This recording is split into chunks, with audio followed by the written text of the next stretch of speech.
നമ്മുടെ ഹാർട്ടിൽ 3 വാൽവുകളുണ്ട്. Tricuspid, bicuspid, semilunar valve. അതിൽ ട്രൈക്കസ്പിഡ് എന്ന് പറയുമ്പം റൈറ്റ് ഏട്രിയത്തിനും റൈറ്റ് വെൻട്രിക്കിളിൻ്റെ ഇടയിലായിട്ടാണ് കാണപ്പെടുന്നത്. Right atrium, right ventricle. അപ്പോൾ ആലോചിക്കാൻ എളുപ്പമാണ്. റൈറ്റിന് 6 ഉണ്ട്, അതുപോലെ ട്രൈക്കസ്പിഡിനും രണ്ടാമത്തെ ലെറ്റർ 6 ആണ്. അപ്പം റൈറ്റിൻ്റെ ഇടയിലാണ് ട്രൈക്കസ്പിഡ് എന്ന് ഓർമ്മിച്ച് വയ്ക്കുക.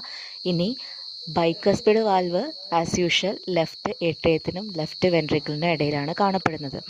അപ്പോൾ സെമിലൂണാർ വാൽവോ, അതായത് വെൻട്രിക്കിളിൽ നിന്ന് രക്തം പുറത്തേക്ക് പോകണം. അയോട്ട വഴിയും പൾമണറി ആർട്ടറി വഴിയാണ് പുറത്തേക്ക് പോകുന്നത്.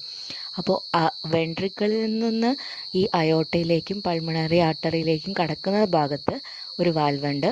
അതാണ് രണ്ടിലും ഓരോ വാൽവുകൾ വീതമുണ്ട്. അതാണ് സെമിലൂണാർ വാൽവ്. ട്രൈക്കസ്പിഡ് 3 ഫ്ലാപ്പാണെങ്കിൽ ബൈക്കസ്പിഡ് 2 ഫ്ലാപ്പാണ്. അതിൽ സെമിലൂണാർ വാൽവും 3 ഫ്ലാപ്പാണ് കാണപ്പെടുന്നത്. ബൈക്കസ്പിഡ് വാൽവിനെ മിത്രൽ വാൽവ് എന്നും പറയാറുണ്ട്.